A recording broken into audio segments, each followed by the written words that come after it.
I took the job as a fire lookout in the Cascade Mountains because I needed the money, but mostly I needed the silence.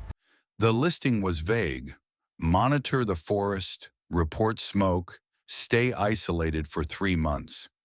When I drove up that winding gravel road, leaving civilization behind, I felt a sense of relief. I didn't know that isolation has a sound, and it's deafening. The first 2 weeks were monotonous. Wake up, check the perimeter, radio in the all-clear signal to a dispatcher named Sarah, read a book, sleep. It was peaceful. The forest below looked like a green ocean, completely still. But on the 15th day, the atmosphere shifted. The birds stopped singing, the wind died down. I was scanning the northern ridge through my binoculars when I saw something, just a dark smudge against the tree line, miles away. It looked like a person standing perfectly still, staring up at my tower. I blinked, wiped the lens, and looked again. It was gone. I told myself it was just a bear or a shadow. That night, a storm rolled in. The darkness out here isn't like the darkness in the city. It's heavy. It presses against the glass. I was sitting by the heater trying to read when the radio crackled to life. This was strange. Sarah, the dispatcher, had signed off hours ago. I didn't touch the receiver. I just listened. At first, it was just static, white noise.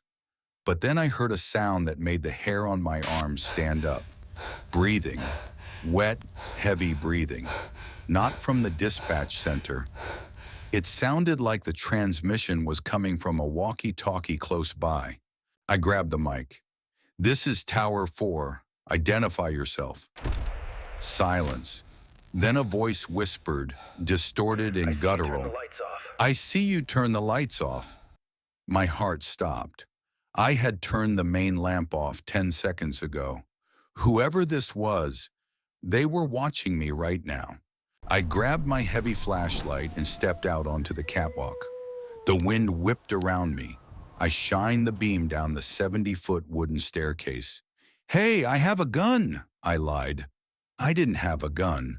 I shouted into the void, but the light revealed nothing but wooden steps fading into the black fog. I was about to go back inside when I heard it.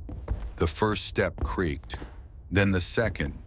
Someone was climbing, slowly, deliberately. It wasn't an animal. The rhythm was distinct. Thump, pause, thump. I rushed inside and slammed the door, locking all 3 latches. I backed away into the center of the room, clutching a fire axe I kept on the wall. The footsteps continued. They were getting louder, closer. They weren't rushing. They knew I had nowhere to go. The footsteps reached the top platform, just outside the door. I waited for the handle to turn. I waited for shouting, but there was nothing, just silence. Total, absolute silence. It was worse than the noise. Then slam! Something hit the north window. I spun around with my flashlight. Illuminated in the beam was a face, pale, hairless, with eyes that were too far apart. It was pressed flat against the glass, smiling.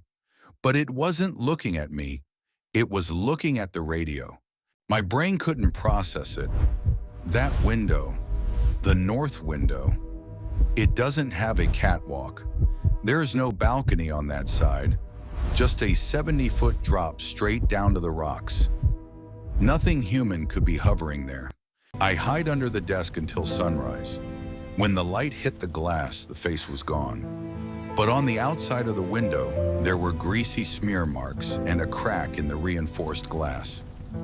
I packed my bag and hiked down that morning. I never went back for my last paycheck.